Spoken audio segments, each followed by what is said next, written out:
कराएं चिंतन। सबसे पहले आपके श्री चरणों में कोटि कोटि प्रणाम। कल मोहन महल में विश्राम करवाया था सखियों ने श्री प्रिय पिता को। आज उत्थापन कराएंगे। हाँ जी, आज उत्थापन और फूल सखी।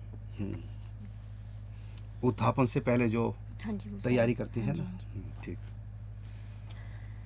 निकुंज वृंदावन में मोहन महल में सखियों ने श्री प्रिय प्रीतम को दोपहर में विश्राम करवा दिया है।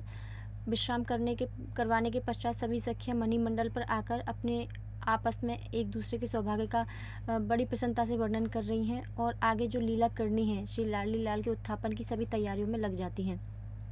मणिमंडल पर ही कुछ सखियां मिलकर अलग अलग प्रकार के फलों को एकत्रित करके उनके छोटे छोटे खंड बना रही हैं और अलग सुंदर सुंदर स्वर्ण की थालियों में उन्हें सुंदर तरीके से सज्जित करके एकत्रित कर रही हैं।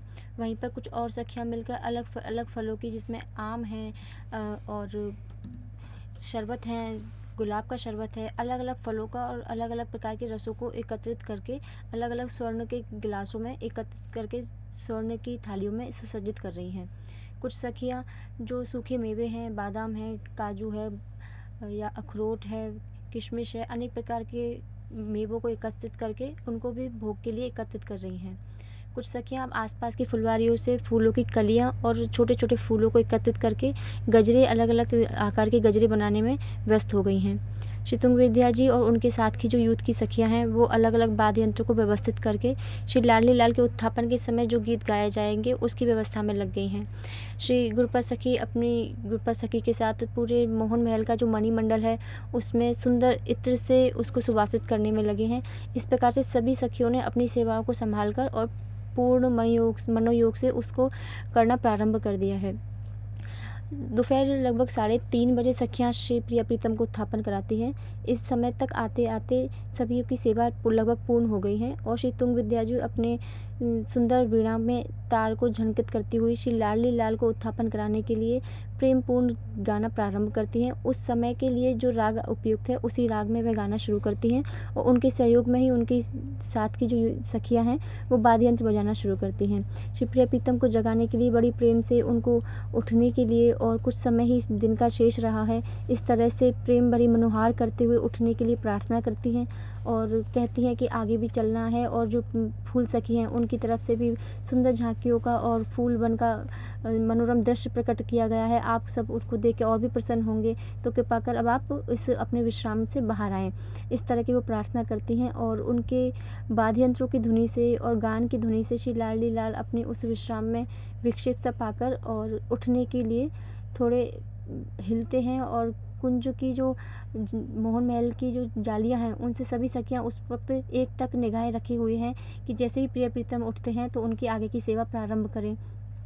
श्री लाडली लाल को हिलता हुआ देखकर सब समझ जाते हैं कि लाडली लाल अपनी नींद को पूरा कर चुके हैं। श्री युथेश्वरी रंग देवी जी के इशारे पर सभी सखियां मिलकर चिक्कू को डोरी को खींचकर चिक उठा देती हैं और सभी अंदर प्रवेश करती हैं। सखियों को आया देखकर श्री प्रिय प्रीतम उठकर पलंग पर बैठ जाते हैं और उनको आया देखकर उनके पास में सभी सखियां पहुंचकर सुंदर से मनोरम झांकी, जिनमें उनके श्रृंगार अस्त व्यस्त हैं, उनके केश अस्त व्यस्त हैं, वस्त्र अस्त व्यस्त हैं, उस सुंदर झांकी को देखकर बड़े ही प्रेम से एक दूसरे की ओर इशारा करते हुए मनो से ऐसे मन भाव ऐसा प्रकट कर रही हैं कि कितनी सुंदर झांकी है, इन्होंने कितना प्रेम विलास करके एक दूसरे को प्रसन्नता दी है और उस प्रसन्नता से हम कितने प्रसन्न हो रहे हैं। इस तरह के भाव सखियों के मन में और मुखारविंद पर प्रकट हो रहे हैं। सखियां सभी मिलकर वहाँ पर जो भी उनका श्रृंगार अस्त व्यस्त हुआ है उसको व्यवस्थित करती हैं। जो खंडित हुआ है वहाँ पर नया श्रृंगार मौसम के अनुरूप धारण कराती हैं। उस जो सर्वतोभद्रनी शैया है उसके पास में एक सुंदर चौकी है लंबे आकार की, उसके मध्य में एक छोटी चौकी है। उस चौकी पर श्री प्रिय प्रीतम को लाकर श्री सभी सखियां विराजमान करती हैं और मध्य वाली चौकी पर एक सुंदर कटोरे में जल लाकर जल की झाड़ी से कटोरे में दोनों के हाथ और मुंह धुलवाती हैं।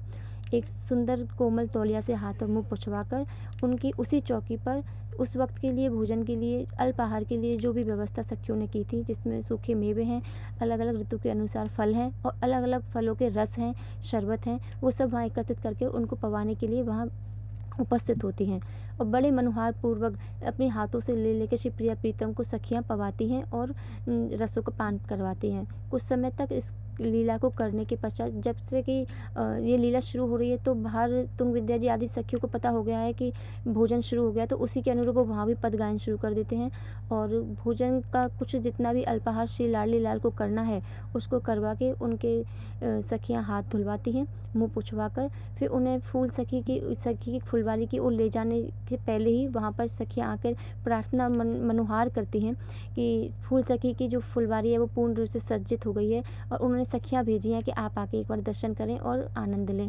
उनके भावों को देखकर श्री प्रिया प्रीतम के मन में और भी उत्सुकता बढ़ती है कि हम जाकर वहाँ पर दर्शन करें। तो सभी सखियाँ श्री प्रिया प्रीतम को लेकर मोहन महल से फूल सखी की फुलवारी की ओर जाती हैं। मोहन महल से संध्या कुंज की ओर जाने का जो एक मुख्य मार्ग है, लेकिन उसके अलावा भी चंपकलता सखी की ओर का जो रास्ता है वहाँ से या फिर अष्टद्वारी महल तक जाकर भी वहाँ से भी संध्या कुंज तक जाया जा सकता है। संध्या कुंज तक मोहन महल से जितने भी रास्ते जाते हैं उन रास्तों को फूल सखी ने अपनी सभी सखियों के साथ मिलकर सुंदर फुलवारियों से सजाया हुआ है।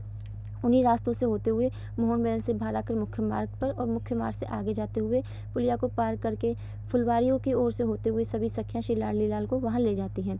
आगे आगे चलने पर सुंदर झांकियों के दर्शन होते हैं। सिर्फ फूलों से ही श्री फूल सखी ने सुंदर वहाँ पर महल बनाए हुए हैं। जिस तरह से मोहन महल है उसी तरह का एक और महल वहाँ बनाया हुआ है जिसमें 12 द्वारी हैं। 12 द्वारों के मध्य में जो दीवार हैं वो कलियों की जालियों से बनी हुई हैं। मध्य में एक सुंदर सैया है जो विश्राम के लिए है। अगर फूल सखी की फुलवारी में भी विश्राम थोड़ा श्री प्रिया प्रीतम थकते हैं तो उनके विश्राम के लिए वहाँ व्यवस्था की है। उसके बाहर छोटी छोटी कुंजें बनाई गई हैं।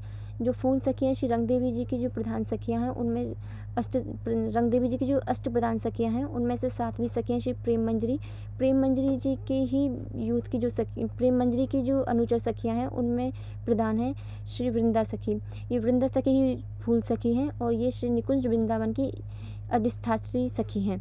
पूरे वृंदावन में होने वाली फूल की सेवाएं और उसका जो भी वातावरण है, सुंदर झांकियाँ जो हैं वो सब सेवा श्री फूल सखी ही करती हैं। वहाँ पर सुंदर महल बने हैं। महलों पे जो खम्भे हैं वो भी फूलों के बने हैं, गुंबज बने हैं, ध्वजा बनी है, सब कुछ फूलों का बनाया हुआ है। इस फूलों से इतनी सुंदर कारीगरी को देखकर, चित्रकारी को देखकर प्रिया प्रीतम बड़े प्रसन्न होते हैं। और आगे चलने पर देखते हैं कि एक सुंदर कह सकते हैं मंत्र पीठ की तरह एक सुंदर चबूतरा सा बनाया हुआ है जिसमें एक और सुंदर फूलों का सिंहासन है। उसमें छोटे और बड़े फूलों को इतना सुंदर अच्छी तरह से गुथा गया है कि देखने में लगता है किसी मजबूत धातु से वह सिंहासन बना है, लेकिन वह सिर्फ और सिर्फ फूलों से बना हुआ है। उसी सिंहासन के पास में अनेक प्रकार के वाद्य यंत्र हैं जो सिर्फ फूलों से बने हुए हैं, लेकिन देखने में एकदम प्रत्यक्ष जो वाद्य यंत्र बजते हैं उस तरह से प्रतीत होते हैं। उन्हीं वाद्य यंत्रों के पास में उन वाद्य यंत्रों को बजाने के लिए सखियाँ खड़ी हैं, लेकिन एक वहाँ पर विस्मय की चीज़ यह है कि वहाँ जो सखियाँ खड़ी हैं फूलों की बनी हुई, वह 2 सखी एक सी बनी हुई हैं। इसको देख कर श्री लाडली जी के मन में थोड़ा सा विस्मय होता है और सखी की ओर देखती हैं। इतने में वृंदा सखी आके उनसे कहती हैं, आज की यही प्रतियोगिता रखी गई है कि ये जो सखियाँ आप देख रहे हैं 2 एक सी, इनमें एक फूलों की बनी हुई है और एक वास्तविक सखी है जिसे फूलों से ढका हुआ है, फूलों का पूरा श्रृंगार किया हुआ है। तो अब लाडली लाल आप दोनों को अलग अलग ही इन सखियों में से पहचानना है कौन सी सखी प्रत्यक्ष में है और कौन सी फूलों से निर्मित है। श्री लाडली जी एक तरफ और लाल जी एक तरफ हो जाते हैं और दोनों सखियों के परीक्षा के लिए आगे जाते हैं। वहाँ एक शर्त ये रख दी गई है कि कोई भी फूलों को स्पर्श नहीं करेंगे, ना लाडली जी स्पर्श करेंगी ना लाल जी स्पर्श करेंगे। वृंदा सखी ने पहले ही सखियों को ये समझा दिया था कि कोई भी सखी जो फूल सखी में वहाँ प्रतियोगिता में हिस्सा ले रही हैं, कोई भी श्री लाडली लाल के नेत्रों की ओर नहीं देखेंगी, क्योंकि नेत्रों की ओर देखेंगी तो प्रेम का संचार होगा और अपने आप में उस स्थिति में संभालना मुश्किल हो जाएगा। तो कोई भी सखी श्री प्रिया प्रीतम की नेत्रों की ओर नहीं देखेंगी। श्री लाल जी एक सखी के पास जाके देखते हैं, थोड़ी देर देख के फिर आगे की ओर बढ़ते हैं। दूसरी दिशा में श्री प्रिया जी एक सखी की ओर जाती हैं और थोड़ी आगे की ओर बढ़ती हैं और बहुत ही ज़्यादा दोनों संशय में पड़ जाते हैं कि असल सखी कौन है और फूल की सखी कौन है। ऐसे में श्री लाडली जी ललिता जी की ओर थोड़ा देखती हैं, तो ललिता जी थोड़ा सा हाथ उठा के इशारा करती हैं। कोई नहीं समझ पाता है कि ललिता जी ने क्या इशारा किया है, लेकिन प्रिया जी समझ जाती हैं। प्रिया जी थोड़ा सा पीछे हटती हैं। हालांकि उनको समझ में आ गया कि यही सखी जो हैं जो उस वक्त श्री प्रिया जी के सामने है वो सखी हैं, फूलों की सखी नहीं है। पर प्रत्यक्ष उसको एकदम प्रकट करने के लिए श्री प्रिया जी थोड़ा सा पीछे होती हैं और दोनों हाथों को आगे करके जैसे कह रही हूँ मैं आलिंगन करना चाहती हूँ, इस भाव को प्रकट करती हैं। तो वो जो सखी फूलों की बनी हुई है वो प्रिया जी के भाव को देखकर भूल जाती है कि मैं प्रतियोगिता में हूँ, और वो भी अपने हाथ उठा के श्री प्रिया जी को आलिंगन करती है। इसको देख के सभी सखियाँ तालियां बजाती हैं और वो जय जयकार करते हैं कि श्री प्रिया जी लाल जी से जीत गई हैं। लाल जी देख के बड़ी विस्मित होते हैं कि मैं भी नहीं पहचान पाया पर प्रिया जी पहचान गई। इस पर फिर सभी सखियाँ एकत्रित होकर पूछती हैं कि लाल जी आप हार गए हैं, अब आपको इसके लिए जो सज़ा है वो भी भुगतनी पड़ेगी। लाल जी कहते हैं ठीक है जी, बताइए क्या करना है।